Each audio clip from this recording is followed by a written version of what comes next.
تو جب آپ لوگوں کو اسٹریٹ ایجیٹیشن کے لیے ابھارنے کے لیے آ رہے ہوں تو پھر آپ کی یہ توقع کہ آپ کو وزٹ آپ کا سرکاری طور پہ ٹریٹ کیا جائے، آپ کو پروٹوکول بھی دیا جائے،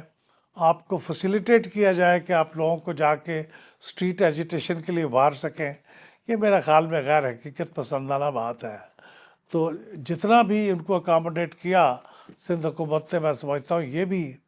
ایک مناسب حد تک ان کو اکاموڈیٹ کیا گیا، خاص طور پہ ان کو پبلک وزٹ، پبلک ایک جلسے کی جو اجازت دی گئی وہ بھی ایک غیر معمولی بات تھی موجودہ حالات کے حساب سے۔ ایک سوال یہ بھی اٹھایا جا رہا ہے کہ کیا پنجاب میں جو وزٹ کے دوران جو سلوک تھا وہ اور سندھ کے اندر جو سلوک تھا وہ مختلف تھا، تو اس مختلف ہونے کی کیا وجوہات ہو سکتی ہیں؟ اس کی میرے خیال میں تو بنیادی وجہ ایک ہی ہے۔ اس کی وجہ یہ ہے کہ پنجاب میں پی ٹی آئی اور پاکستان مسلم لیگ نواز جو اس وقت وہاں کی رولنگ پارٹی ہے، وہ بہت ان کے جو پاپولیرٹی ریٹنگ ہے وہ قریب قریب ہے، اور میں ریٹنگ کو ریفر کر رہا ہوں جنرل الیکشن 2024 سے، جس کے مطابق پی ٹی آئی کے جو ووٹ شیئر تھا وہ ٹوٹل ووٹ جو کاسٹ ہوئے تھے ان کا 31% تھا، اور پی ایم ایل این کا 32% تھا، یعنی تقریباً برابر برابر تھا۔ تو ان دونوں کے درمیان جو کمپٹیشن ہے وہ بڑا کلوز ہے۔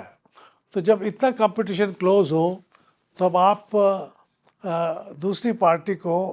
یہ موقع نہیں دینا چاہتے کہ وہ اسٹریٹ ایجیٹیشن کر لے کامیابی کے ساتھ اور پورے نظام کو صوبے کے ڈسرپٹ کر دے، اور شاید پاپولیرٹی کی بھی جو فرق ہے اس کو بھی ڈسرپٹ کر دے۔ تو بنیادی بات تو یہ ہے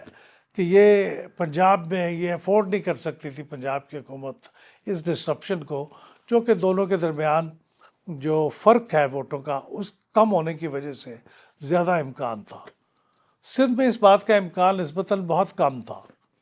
اس کی وجہ ہے کہ سندھ میں جو پی ٹی آئی کے ووٹس تھے 2024 کے الیکشن میں وہ کل 9% تھے،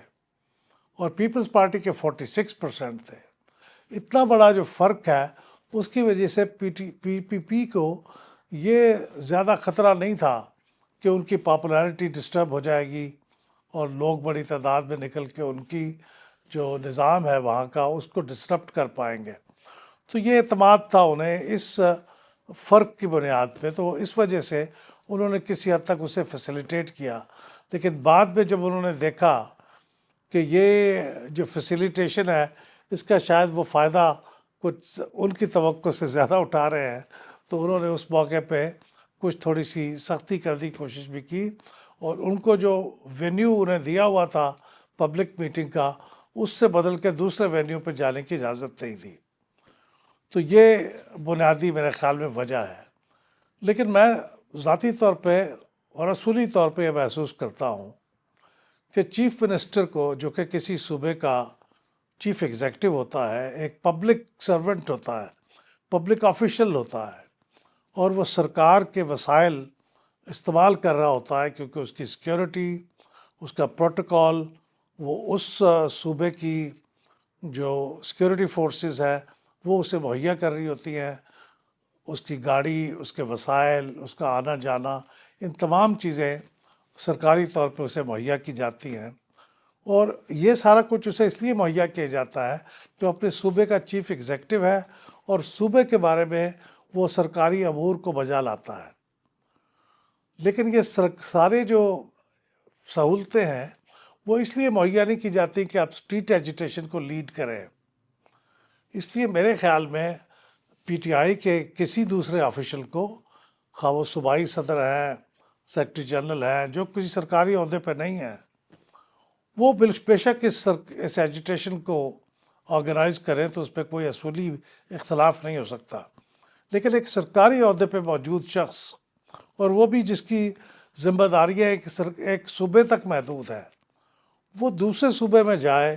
اور وہاں پہ یہ ایجیٹیشن کو آرگنائز کرے، تو وہ میرے خیال میں نامناسب ہے، اور اس کی روشنی میں پھر وہاں کی صوبائی حکومت بھی ایک مخمصے میں پڑ جاتی ہے کہ وہ ان کو سرکاری طور پہ ٹریٹ کرے یا ایک پرائیویٹ وزٹ کی طور پہ ٹریٹ کرے، تو یہ مناسب نہیں ہے۔ تو اس لیے میرے خیال میں بہتر یہی ہوگا کہ فیوچر میں یہ وزٹ سرکاری طور پر ہی ہوں،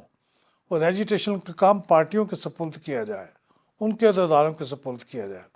بہت اچھا ہوگا کہ اگر کسی ایک صوبے کا وزیر اعلیٰ دوسرے صوبے میں جائے، سرکاری وزٹ کرے، وہاں کے اندر جو پروجیکٹس لانچ ہوئے ہیں، وہاں پہ جو ریفارمز ہوئی ہوں، ان کو دیکھنے کی کوشش کرے، ان کو وزٹ کرے، چیف منسٹر کے ساتھ ملاقات کرے، بلکہ وہاں کے ہائی آفیشلز کے ساتھ تبادلہ خیالات کرے، اپنا ایک وفد بھی لے جائے جو سرکاری جو سینئر عہدیداروں پہ مشتمل ہو، تاکہ وہ بھی سیکھیں، اور یہ ایک دوسرے سے سیکھنے کی بات ہے۔ مثلاً خیبر پختونخوا کے وزیر اعلیٰ اگر سندھ میں جاتے ہیں تو سندھ کے وزیر اعلیٰ بھی کل کو خیبر پختونخوا میں جائیں، لیکن یہ لرننگ کا میوچول انڈرسٹینڈنگ کا وزٹ ہو، اس سے ایک دوسرے کے بارے میں انڈرسٹینڈنگ بھی بڑھے گی اور ایک دوسرے کی گورننس سے سیکھنے کا موقع بھی ملے گا۔ لیکن یہ ایجوٹیشن کے کام پارٹیوں کے عہدیداروں کے سپرد کر دینے چاہیے، سرکاری عہدیداروں کو یہ کام نہیں کرنا چاہیے۔ بہت شکریہ۔